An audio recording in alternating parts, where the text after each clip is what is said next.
Warisan Ramadan hari ke-16 pergi. Dan manehna geus gede, moal mungkin leungit. Terus nah Sindan capek-capek neangan manehna. Tetep we ambu, manehna pan pamajikan endan. Pamajikan pura-pura endan. Emangna maneh pikir ambu teu nyaho?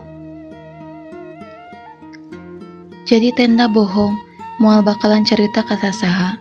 Buktina ambu nyahueun. Berarti mun kieu mah Cesari ge pasti nyahueun. Aduh, apa iya alasan teh era mangkatnya? Saat Endah mengancam Rama dengan pisau waktu itu, dia juga sudah meminta pada Endah untuk tidak menceritakan masalah ini pada siapapun. Rama begitu kecewa ketika mendengar ibunya menyentak macam itu kepadanya. Ini membuat hati Rama merasa sangat bersalah sekali. Dia tak sama sekali ingin membocorkan siapa Safiera. Sekarang, dia barulah mengerti kenapa Safiera melarang ini diceritakan kepada siapapun. Karena sekali bocor, maka akan tersebar luas kemana-mana. Sungguh menyesakan ke dalam hatinya.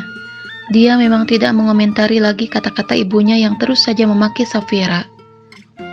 Hanya saja, hati Rama saat ini penuh dengan rasa bersalah yang membuat dirinya memang agak sedikit depresi juga. Dia khawatir dengan kepergian Safiera. Bagaimana kalau terjadi sesuatu padanya? Maneh dibere naon ku manehna dan coba cerita ke ambu. Rama memang tidak menceritakan apapun soal kerjasamanya, kecuali hanya bilang kalau pernikahannya pura-pura pada Endah. Dan saat ini Rama tahu ibunya sedang menceritahu sesuatu yang mungkin saja akan sebarluaskan juga pada orang yang memberitahukan padanya siapa Safiera.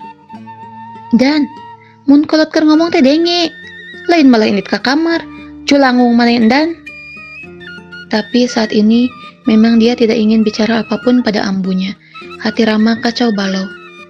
Taslah ambu, teu kudu dibahas deui. Rama yang sudah terlanjur pusing karena mencari Safiera seharian dan tak ketemu, ditambah sekarang ambunya menginterogasi, tentu saja ini membuat kepalanya tambah penat. Dan pagi ini, baru ibunya mengaku kalau dia tahu siapa Safiera. Rama kesal.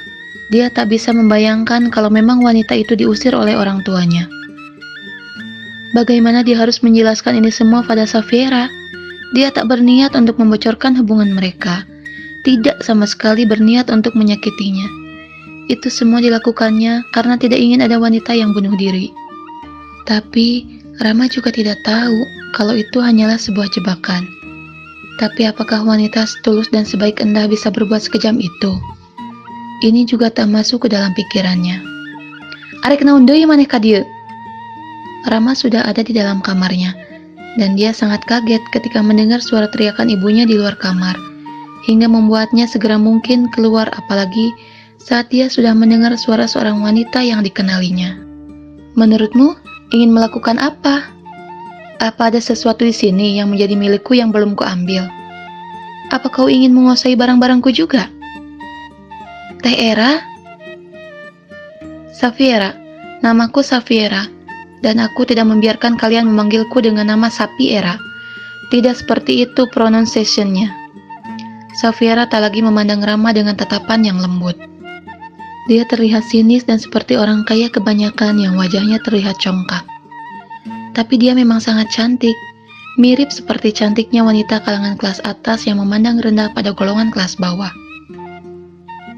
Tapi sebetulnya Rama tahu, orang di hadapannya bukan orang yang seperti itu.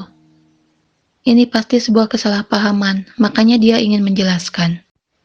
Di dalam kamar itu, ada tas Hermesku, harganya miliaran rupiah. Belum lagi uang cash yang ada di sana di koperku. Apa kau ingin mencurinya, sampai aku tidak boleh mengambil barang-barang aku yang tertinggal? Dan, bikin barang manehna. Urang ge di dieu teu sudi narima duit di manehna. Safiera membuang wajahnya. Leti, tolong dong, masuk kamar situ, ambilin barang-barang gue. Safiera tadi masuk duluan ke dalam sana. Tapi memang ada sahabatnya di depan yang juga menunggu. Teh Leti? Rama jadi sungkan ketika melihat gadis itu. Gue udah bilang sama lo, kalau lo gak sanggup jangan ngambil kesempatan ini dari teman gue. Lagian, teman gue udah bayar lo mahal, kenapa lo masih ngihanatin dia dan nyebar semua beritanya? Kenapa sih Rama? Mulut tuh kayak cewek gitu. Gue pikir lo cowok baik-baik dan lo tuh polos. Emang pengen nolongin temen gue. Aya naon ieu teh? Euis tak mengerti. Tiba-tiba Leti marah besar pada Rama. Tapi Leti tak menyaut. Dia hanya mendorong Rama. Barang lo semua di koper, Ra? Nggak ada yang gue keluarin kecuali kalau ada orang di sini yang nyuri. Safiera bicara sambil melipat tangannya dan terlihat memang sangat angkuh sekali. Udah nih, tas lu udah gue bawain, yuk. Leti keluar dari kamar Rama sebelum Rama sempat untuk menjelaskan semuanya. Teh. Dan sebenarnya, ingin sekali Rama menjelaskan semua kesalahpahaman ini. Gak ada yang perlu kita bicarakan. Semua pembayaran yang sudah aku bayar anggap aja itu buang sial. Dan gak perlu lo balikin ke gue. Di sini lalu Safiera tersenyum sinis. Bisa kan, lo pakai itu duit buat biaya kawin lo sama si Endah? Apalagi, dia udah baik banget nganterin berbagai macam barang ke lo di proyek. Mengertilah sekarang Rama apa permasalahan yang sebenarnya. Jadi bukan karena ibunya, tapi Safiera melihat sendiri kejadian itu. Sebenarnya, gue harusnya bisa tuntut lo dan masukin lo ke dalam penjara karena lo udah ngelanggar perjanjian yang kita buat. Tapi ya udahlah, gak ada lagi yang perlu dibahas. Safiera keluar begitu saja, dan Leti pun mengikuti tanpa bicara satu kata pun lagi. Dan, emang maneh boga perjanjian naon? Uis yang tak paham, dia pun mencoba untuk bicara dengan putranya. Tapi saat ini memang Rama sedang tidak ingin bicara dengan siapapun. Semalaman endan tesare ambu, hampura ambu endan beri sare heula. Dirinya juga tak sanggup untuk bicara apapun kepada ibunya dan menjelaskan semuanya. Lagi pula percuma dia menjelaskan karena Safiera juga seperti tak ingin lagi mendengar penjelasannya. Padahal sebenarnya yang ingin diberikan penjelasan itu dan yang membutuhkannya adalah Safiera. Kalau Rama menjelaskan pada ibunya, apa itu berguna? Seharian dia malas keluar kamar dan hanya memendam dirinya di sana. Perasaannya carut-marut. Tak enak dia melakukan apapun. Dan hanya keluar hanya untuk mengambil wudhu. Itu pun dia tidak menanggapi ucapan ibunya dan memilih masuk lagi ke dalam kamar. Assalamualaikum. Waalaikumsalam. Neng Endah, silakan masuk. Suara ini juga terdengar oleh Rama dari dalam kamarnya. Endah datang berkunjung ke rumahnya di sore hari menjelang waktu berbuka puasa. Namun, dia tidak ada niat untuk keluar sebetulnya. Dan, ayah teh Endah ya. Tapi Rama tahu, ibunya pasti akan menyuruhnya keluar seperti ini.